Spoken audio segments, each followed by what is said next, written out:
સમાચારમાં આગળ વાત કરીએ તો અમદાવાદના રાણીપમાં બીયુ પરમિશન વિના આશ્રય 9 સ્કીમ ઊભી કરીને લોકો સાથે કરોડોની છેતરપિંડી આચરનાર કેવલ મહેતાની આખરે પોલીસે ધરપકડ કરી લીધી છે। સાબરમતી પોલીસે બિલ્ડર કેવલ મહેતાને ઝડપી લીધો છે। તો કેવલ મહેતાએ બીયુ પરમિશન વિના જ આશ્રય 9 સ્કીમ ઊભી કરી દીધી હતી અને લોકોએ આ સ્કીમમાં 70% ફ્લેટ પણ ખરીદી લીધા છે। જો કે હવે એએમસી દ્વારા આ સ્કીમને સીલ મારવામાં આવ્યું છે અને લોકોને પણ નોટિસ આપવામાં આવી છે। ત્યારે આ મામલે કેવલ મહેતા વિરુદ્ધ 3 ફરિયાદ દાખલ કરવામાં આવી છે। તો સાબરમતી પોલીસે હાલ કેવલ મહેતાને ઝડપી લીધો છે। તો ફ્લેટની સ્કીમમાં કૌભાંડ આચરવામાં આવ્યું છે। ત્યારે આજ મુદ્દે સંવાદદાતા અનિતા પટણી લાઈવ જોડાઈ ગયા છે। જી અનિતા, ફ્લેટમાં કૌભાંડ આચરવામાં આવ્યું છે, બીયુ પરમિશન વિના જ ફ્લેટ બનાવી દેવામાં આવ્યા છે અને કેવલ મહેતાની બિલ્ડરની ધરપકડ કરી લેવામાં આવી છે। 3 કેસો નોંધવામાં આવ્યા છે। આખરે કયા છે આ 3 કેસો? જી અંકુર, જે પ્રકારે હાલ તો જે સરખેજ પોલીસે આજે બિલ્ડર જે છે કેવલ મહેતા જે ઘણા સમયથી ફરાર હતો તેની ધરપકડ કરીને હાલ સાબરમતી પોલીસને સોંપવામાં આવ્યું છે।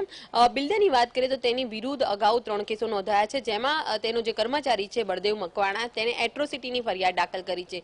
દિવાળીના સમયમાં જે બળદેવ જે છે મકવાણા તેનો પગાર માટે તેને વાત કરી હતી, પરંતુ બિલ્ડર દ્વારા તેને જાતિ વિશે જે અપશબ્દો બોલ્યા હતા, જેને લઈને તેની વિરુદ્ધ જે એટ્રોસિટીની ફરિયાદ દાખલ કરી હતી। આ સાથે આ બિલ્ડર દ્વારા કૌભાંડ પણ આચરવામાં આવ્યું હતું, જે આશરે 9 અને આશરે 10 નામનું જે સ્કીમ તેમણે રાણીપમાં ન્યૂ રાણીપમાં બનાવી છે।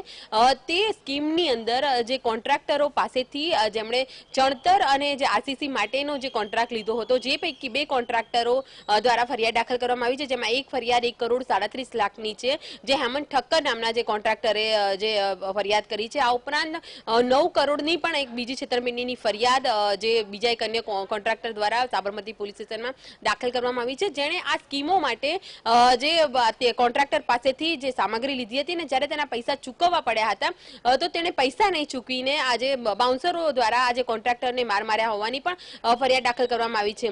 ઘણા સમયથી કેવલ મહેતાના જે કૌભાંડો સામે આવી રહ્યા છે। તાજેતરમાં જે આશરે 9ની અંદર તેણે બીયુ પરમિશન વગર જે ફ્લેટની સ્કીમો બનાવી દીધી હતી, જેના કારણે જે લોકો જે રહીશોએ પોતાની જીવનની કમાણી જે મકાનમાં નાખી હતી તેમને ઘર વિહોણા થવું પડ્યું હતું, કારણ કે કોર્પોરેશનની ટીમ દ્વારા જે આશ્રય બંગલોઝ અને જે દુકાનો છે બીયુ પરમિશનના કારણે તેને અત્યારે હાલ સીલ મારી દીધી છે। જે તમામ લોકોએ જે ખરીદી કરી હતી તેઓને પોતાનું મકાન અને દુકાન છોડવી પડી હતી।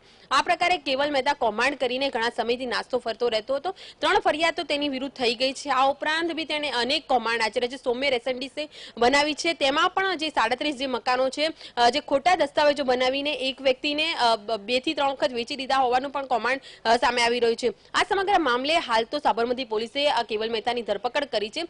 તેની પૂછપરછમાં તેને અનેક કૌભાંડ જે આચર્યા છે તેનો પણ પર્દાફાશ થઈ શકે છે, પરંતુ લાંબા સમય બાદ કેવલ મહેતાની ધરપકડ બાદ આ સમગ્ર કેસમાં એક નવો વળાંક ચોક્કસ આવી શકે છે। જી બિલકુલ અનિતા, સમગ્ર માહિતી બદલ આપનો આભાર।